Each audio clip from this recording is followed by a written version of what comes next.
मुंबई, वो शहर जो कभी नहीं सोता। यहाँ हर इंसान किसी न किसी रेस में भाग रहा है। कोई टाइम से ऑफिस पहुँचने की, कोई अपने सपनों को पकड़ने की और कोई बस भीड़ में खुद को खोने से बचने की कोशिश में।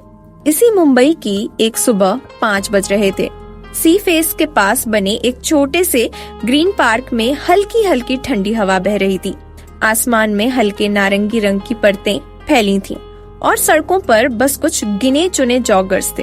वहीं एक लड़की लगातार दौड़ रही थी, आर्या कपूर, करीब 21 साल की, लंबी, एथलेटिक, लेकिन चेहरे पर वो मासूमियत जो पहली नजर में किसी को भी मुस्कुरा दे। उसके बाल एक हाई पोनीटेल में बंधे थे जो उसकी रफ्तार के साथ हवा में झूलते जा रहे थे। पसीने की बूंदें उसकी कनपटी से होते हुए गले तक आ रही थीं और हर सांस के साथ उसके चेहरे पर आत्मविश्वास झलक रहा था। वो दौड़ते दौड़ते एक बेंच के पास आकर रुकी और झुककर अपने घुटनों पर हाथ रख हांफने लगी। ईयरफोन हटाते हुए उसने आंखें बंद की और धीरे धीरे सांसें लेने लगी। आर्या, ओके आर्या, 5 किलोमीटर हो गए, अब बस एक और राउंड। उसी वक्त पीछे से एक नन्ही सी आवाज आई, दीदी पानी। आर्या ने पलट कर देखा। करीब 10 साल का एक प्यारा सा लड़का व्हील चेयर पर बैठा, दोनों हाथों से पानी की बोतल उसके सामने बढ़ाए था। वो मुस्कुराई। वो थी उसकी जिंदगी का सबसे प्यारा हिस्सा, उसका छोटा भाई अमन। साल भर पहले हुए कार एक्सीडेंट के बाद चल नहीं पाता था, लेकिन उसके चेहरे पर जो चमक थी वो किसी सूरज से कम नहीं थी। आर्या उसके पास गई, घुटनों पर बैठी और बोतल पकड़ते हुए बोली, थैंक यू अम्मू। अमन, दीदी, मैंने कितनी बार कहा है मुझे अम्मू मत बुलाओ। मेरा नाम अमन है और मैं अब बच्चा नहीं हूँ, 10 साल का हो गया हूँ मैं। आर्या हंस पड़ी। उसने उसके गाल खींचे और बोली, ओहो मेरे जनाब, 10 साल के मतलब अब बहुत बड़े हो गए है ना? तो चलिए जनाब, अब घर चलते हैं, माँ आपका इंतजार कर रही होंगी। वो उठी और अमन की व्हील चेयर पकड़कर पार्क के गेट की तरफ बढ़ने लगी। सूरज की पहली किरण उनके चेहरों पर गिर रही थी। अमन, दीदी आज तो आप बहुत पसीने पसीने हो गई, कोई देख लेगा तो बोलेगा मुंबई की नई वाटरफॉल मॉडल आ गई। आर्या, बहुत बोलने लगे हो तुम, अब तुम्हें कौन सिखा रहा है ऐसे डायलॉग्स? अमन, टीवी पे देखता हूँ ना, और स्कूल में भी सब ऐसे ही बोलते हैं। आर्या ने उसे हल्का सा घुमाया और बोली, आर्या, अच्छा जी, अब तो मेरे छोटे शाहरुख बन गए हो, चलो अब घर चलते हैं। दोनों हंसते मुस्कुराते सड़क किनारे चल रहे थे। तभी पीछे से किसी ने चिल्लाकर कहा, चोर, कोई पकड़ो उसे। आर्या ने पलट कर देखा और इससे पहले कि वो कुछ समझती, एक लड़का तेजी से भागता हुआ सीधे उससे टकरा गया। वो दोनों जमीन पर गिर गए। आर्या के नीचे घास थी और उसके सिर के पीछे किसी का हाथ। उनकी आंखें मिली। दोनों कुछ सेकंड के लिए वैसे ही रह गए।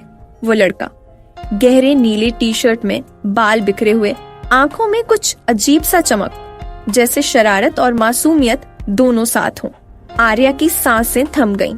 वो एकदम से उठने की कोशिश करती है, लेकिन लड़का धीरे से कहता है, रुको, अगर हिली तो सिर पे चोट लग जाएगी।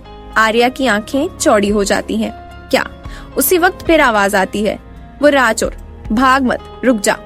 वो लड़का फौरन खड़ा हो गया, आर्या की तरफ झट से देखा और बोला, सॉरी मिस, लेकिन टाइम नहीं है, और वो तेजी से भाग गया। आर्या वहीं बैठी रह गई, आंखों में हैरानी लिए। अमन, दीदी आप ठीक हो? वो चोर भाग गया? आर्या झट से उठी, बाल ठीक किए और बोली, 1 मिनट, चोर? वो अमन की तरफ झुकी और बोली, तुम यहीं रहना अम्मू, मैं अभी आती हूँ। वो एक जुटा उतार कर हाथ में पकड़ती है और दौड़ पड़ती है। पीछे से अमन चिल्ला रहा होता है, दीदी ये चोर नहीं, हीरो लगता है।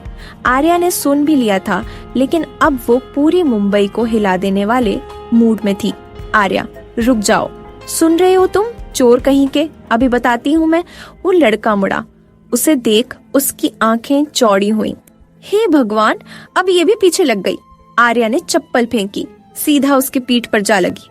लड़का, आह उफ़ी, ये लड़की तो पूरी सनी देओल निकली। वो और तेज भागा। वहीं से कोई और लड़का बाइक लेकर खड़ा था। लड़का, स्टार्ट कर बाइक, जल्दी।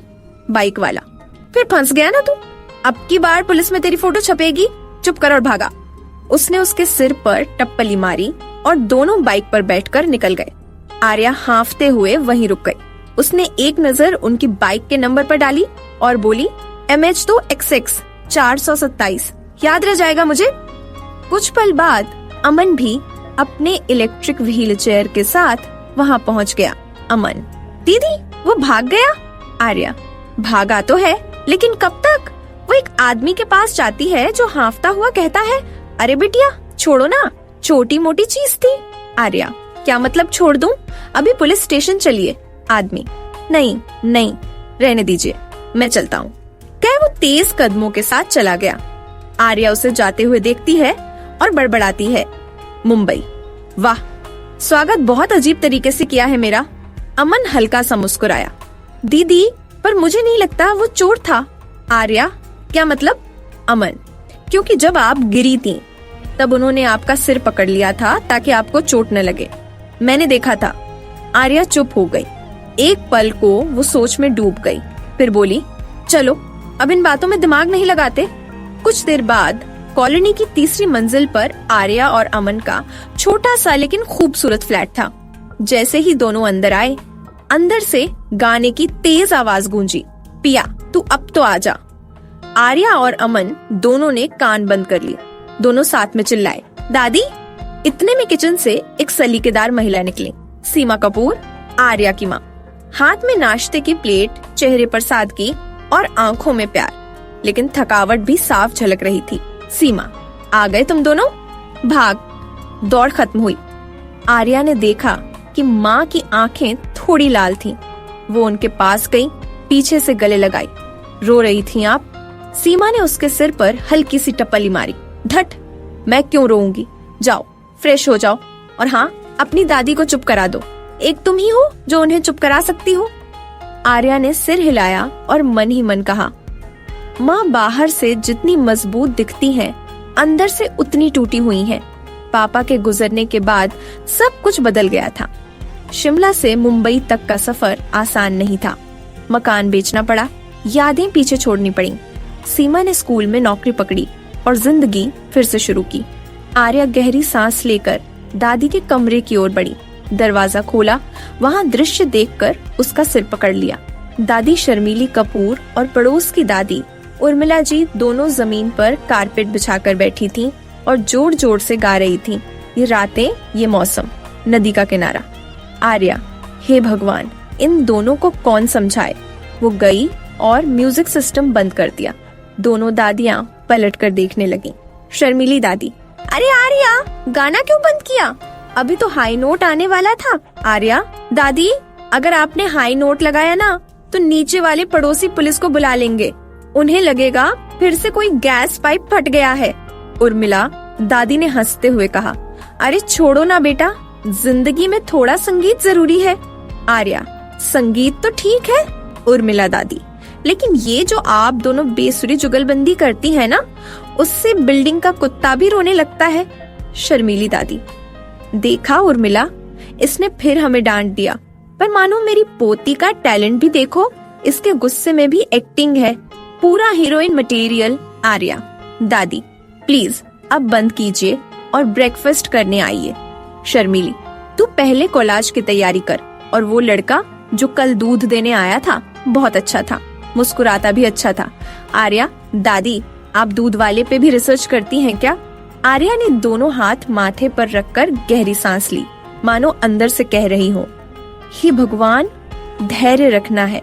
फिर उसने बेहद शांत पर ठंडे लहजे में कहा, आपको समझाना मतलब यूनियन पब्लिक सर्विस कमीशन की तैयारी करना। खैर, अगर आप दोनों का गाना खत्म हो गया हो तो कृपया बाहर आकर नाश्ता कर लीजिए। इतना कहकर आर्या ने खुद को संयत किया और सीधी कमरे से बाहर चली गई। उसके कदमों की चाल में झुंझलाहट भी थी और थकान भी। वो अपने कमरे में पहुंची, एक पल को शीशे के सामने खुद को देखा और फिर सीधी वॉशरूम की ओर चली गई। दूसरी तरफ हॉल में उर्मिला और शर्मिली दोनों दादियां अब बाहर निकल आईं। डाइनिंग एरिया में पहुंचकर उर्मिला जी कुर्सी पर बैठते हुए बोली, ये आजकल की लड़कियां ना जुबान बहुत तेज हो गई हैं। शर्मिली जी ने बिना कुछ कहे सिर हिलाया और प्लेट को ठीक करने लगी। उसी वक्त अमन, आर्या का छोटा भाई, व्हील चेयर पर मुस्कुराता हुआ वहाँ आया। गुड मॉर्निंग दादी, उसने खुश होकर कहा। उर्मिला जी का चेहरा तुरंत नरम पड़ गया। गुड मॉर्निंग मेरे शेर। पर शर्मिली जी ने उसकी तरफ देखा तक नहीं। अमन की मुस्कान धीरे धीरे मुरझा गई। सीमा ने उसे देखा और तुरंत माहौल को हल्का करने की कोशिश की। वो बोली, अमन बेटा, ये लो तुम्हारा फेवरेट चॉकलेट मिल्क शेक। अमन की आंखों में चमक लौट आई। थैंक यू माँ, यू आर द बेस्ट। सीमा मुस्कुराई, उसके सिर पर हाथ फेरते हुए बोली, चलो अब जल्दी पी लो, ठंडा हो जाएगा। फिर उन्होंने चोरी से शर्मिली की ओर देखा, लेकिन शर्मिली ने जानबूझकर चेहरा दूसरी तरफ फेर लिया। सीमा के दिल में हल्की टीस उठी। अमन गोद लिया हुआ था और शायद यही कारण था कि शर्मिली उसे कभी पूरी तरह अपना कर नहीं देख पाई। वो चुपचाप प्लेट में नाश्ता परोसने लगी। टोस्ट, आमलेट, थोड़ा मक्खन, बस यही रोज का नाश्ता था। शर्मिली ने प्लेट देखते ही नाक सिकोड़ ली। फिर से वही ब्रेड और आमलेट। सीमा, कुछ नया बनाना भूल गई हो क्या? ये सब खा खा कर मैं ऊब गई हूँ। सीमा ने मुस्कुराकर बस इतना कहा, जी माँ, कल कुछ अलग बनाऊंगी। पर अंदर ही अंदर उनके शब्द गले में अटक गए। वही कमरे में वॉशरूम का दरवाजा खुला और आर्या बाहर निकली। उसने हल्के गुलाबी रंग का सूट पहना था, गले में उसी रंग का दुपट्टा डला हुआ था और उसकी नाक पर सलीके से टिका गोल चश्मा उसे एक अलग ही ग्रेस दे रहा था। वो शीशे के सामने खड़ी होकर खुद को देख रही थी। उसकी आंखों में अब भी सुबह की झुंझलाहट तैर रही थी, पर होंठों पर हल्की मुस्कान थी, जैसे खुद से कह रही हो, चलो आर्या, नया दिन है, आज तो मूड अच्छा रखना ही पड़ेगा। मगर तभी उसे सुबह पार्क में हुई वह टक्कर याद आई। वो लड़का, वो अजीबोगरीब अकड़, वो मुस्कान और उसकी बातें। वो सोचते सोचते ही उसने भौहें चढ़ाई और बोली, क्या बेतुका लड़का था वो भी। इसी बीच सीमा की आवाज आई, आर्या बेटा, जल्दी आ जाओ, ब्रेकफास्ट ठंडा हो रहा है। आर्या ने शीशे में खुद को एक बार फिर देखा, चश्मा ठीक किया, बाल पीछे समेटे और बोली, आ रही हूँ माँ। वो तेजी से कमरे से बाहर चली गई और उसके कदमों की आहट में एक नया दिन शुरू हुआ। To be continued.